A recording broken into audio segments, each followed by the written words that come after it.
lebih bagus tanpa kacamata, karena mata gue bagus, anjay, mata gue bagus, anjay.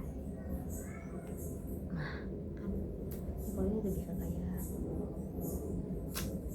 ini sih, guru-guru yang suka ada di situs bokep.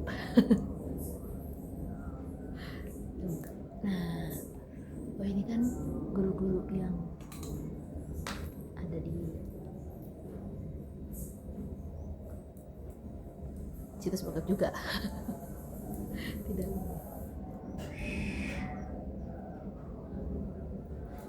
Jadi tadi malam sebelum tidur itu gue nonton film thriller, serial thriller gitu, Somebody judulnya, Korea, yang main Yong Kwang.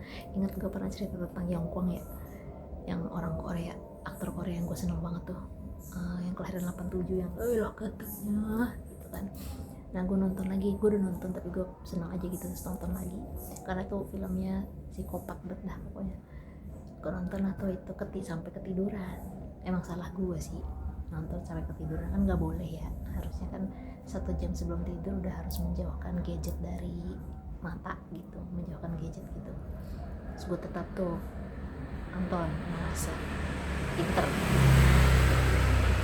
Terus berakibat saat gue tidur gue mimpi Yong Kwang. Iya bagus, ada Yong Kwangnya di mimpi gue, tapi di mimpi gue Yong Kwangnya jadi penculik dan pembunuh. Dan dia ngejar-ngejar gue karena gue berusaha untuk menyelamatkan anak kecil yang dia culik. Jadi gue dikejar tuh naik lift, terus habis itu dia ngeliatin gue gitu kan kayak siap. Tau gak sih kayak psikopat, kalau di film-film psikopat suka tiba-tiba jalannya cepet, tenang tapi cepet gitu, terus ngejar targetnya. Itu gue kayak gitu tuh, ngerasa dipantau kayak dari lift gitu, dipantau. Habis itu naik ke atas gedung, terus wah di dalam gedung tuh gue lari ke basement kemana gitu kan, sambil gue bawalah si anak kecil yang gue selamatkan karena dia diculik. Dan ini gongnya juga, anak kecilnya adalah, kalau tahu ya, namanya Jungwoo itu anak kecil ya dari atlet Korea yang dia ada di acara Return of Superman, jadi kayak reality show bapak jagain anaknya sendirian gitu. Nah itu adalah si anak itu, anak selebritis itu, anak atlet namanya Jungwoo, lucu banget. Dan gue mimpi dia yang diculik sama Yong Kwang, gue selamatin. Si Yong Kwang ya marah jadinya ngejar gue. Mimpi macam apa itu? Pas gue bangun gue kayak anjing, serem banget gue dikejar-kejar Yong Kwang gitu. Bukannya seneng tapi malah takut. Karena mungkin karena gue nonton Somebody ya kan, di situ dia serem banget tuh. Maksudnya kayak tenang, senyum tapi menyeramkan gitu.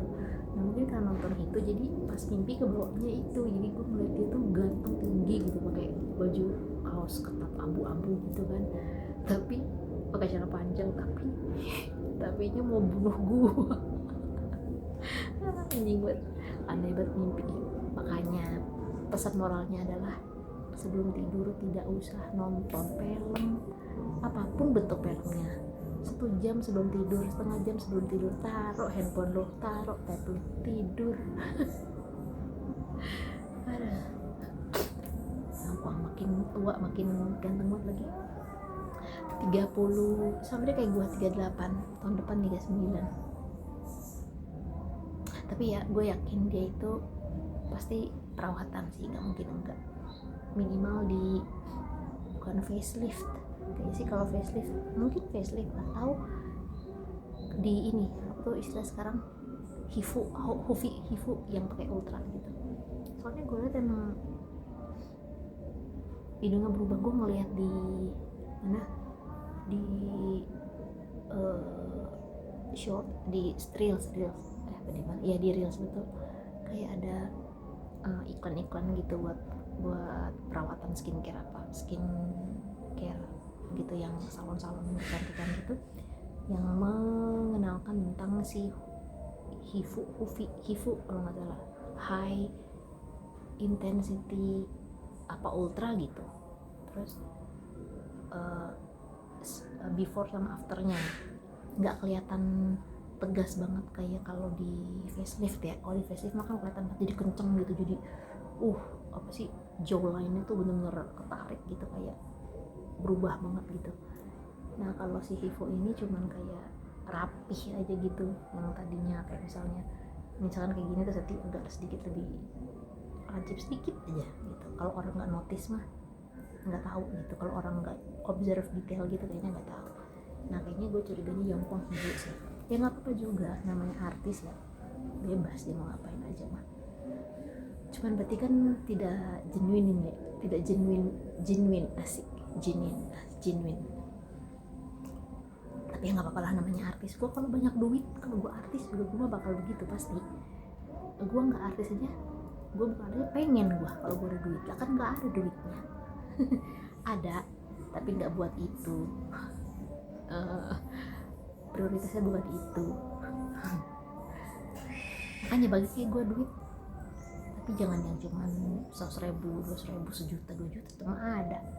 Bagi gue yang 500 juta, 10 miliar, 110 ribu gitu, banyak gitu, yang tak terhingga. Jadi bisa ngapa-ngapain gue, ngapa-ngapain gitu. Nggak kerja gue, nggak ngajar.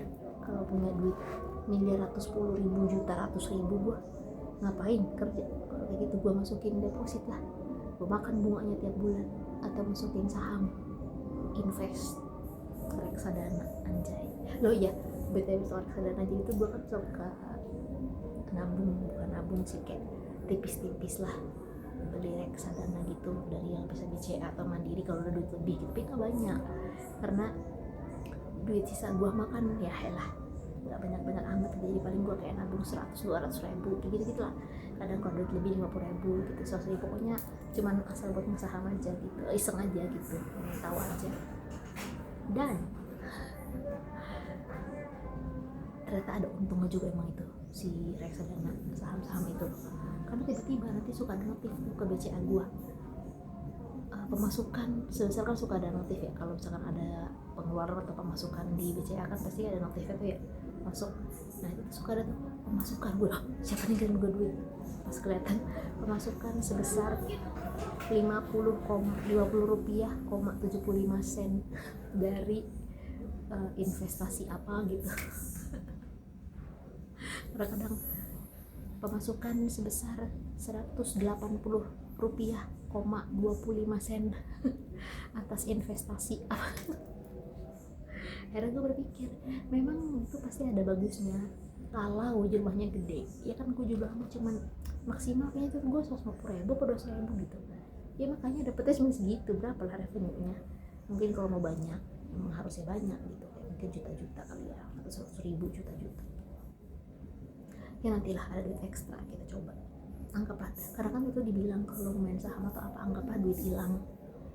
Gue pikir duit hilang 50 ribu aja gue udah deg-degan ya, lainnya disuruh duit hilang juta-juta, ya ampun, belum ikhlas kayaknya. Tapi orang-orang bilang kan memang saham itu bagus ya, maksudnya kayak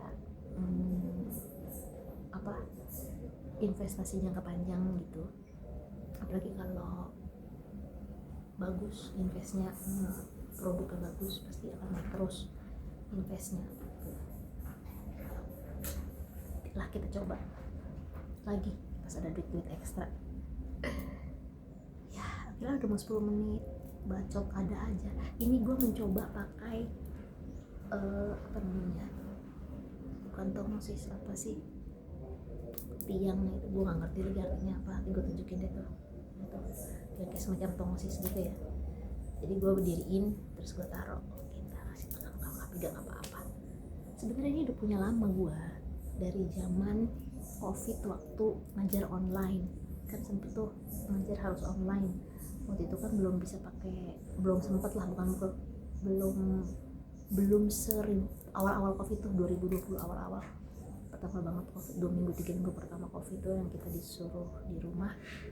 Nah itu tuh gue masih harus ngajar kan, nah itu akhirnya ngajarnya pakai Zoom, dan itu kan baru pertama kali pakai Zoom, jadinya pakai handphone, belum pakai laptop. handphone ya otomatis belilah tuh, butuh kan, karena buat jelasin ke anak-anak terus bikin video segala macam. Anjir nggak akan pernah gue lupakan tuh mengajar era-era pertama covid. Anjir setengah mati banget, tidur sampai malam bikin video, rekam buat PR-nya anak-anak, buat tugasnya anak-anak, gue mesti rekam, jelasin, salah ulang lagi gitu, pas lagi ngomong salah ngomong dikit ulang lagi, anjir sampai malam diedit, mesti ngedit kan, diedit, masukin apa sih stiker gambar apa contoh-contohnya gitu. Anjir capek banget sumpah, nggak tidur tuh, kayak bangun tidurnya tuh jam 2 jam 3 gitu, terus jam 6 udah harus bangun lagi karena mesti ngajar pagi, walaupun ngajar cuma 40 menit itu masih gratisan, jadi kayak cuma 40 menit belajar, tapi tetap aja selesai ngajar langsung ngerjain materi lagi, video. Satu hari tuh bisa ngerjain 2-3 video, belum lagi ngeditnya. Wah gila, banyak banget. Gak pernah gue lupakan tuh era covid anjing. Tapi ya semuanya itu adalah lesson. If it is not a blessing then it's a lesson, katanya gitu ya. Proses ya, seleksi alam. Anjir rambut gue kayak dipotong ya, padahal tidak, aku pelincir, skinannya udah panjang makanya udah kayak rambut pixie. Nih gue kan bikin di luar ya, banyak banget distraksinya, ada tukang lewat lah, ada berisikan mesin air orang lah, ada anak bocah lewat naik sepeda, distraksinya banyak. Maklum tinggal di komplek jelata. Barusan tukang jahit lewat yang suka buat permak jeans. Ya oke lah kalau gitu kita selesaikan saja, udah mendung. Dan nih gue tunjukin ya, nih asik nih kalian tuh, udah mendung cuacanya, anjir jelek banget ya, waduh berkarat semua tuh, agak mendung cuaca. Ada jemuran aku. Ada jemuran. Baiklah, tadi tuh sebenarnya gue pengen adalah nggak usah terlalu too much information. Oke, sudah 12 menit, kita tutup aja, nanti lagi pas gue ada cerita atau ada kisah gue akan ceritakan lagi. Dah, annyeong.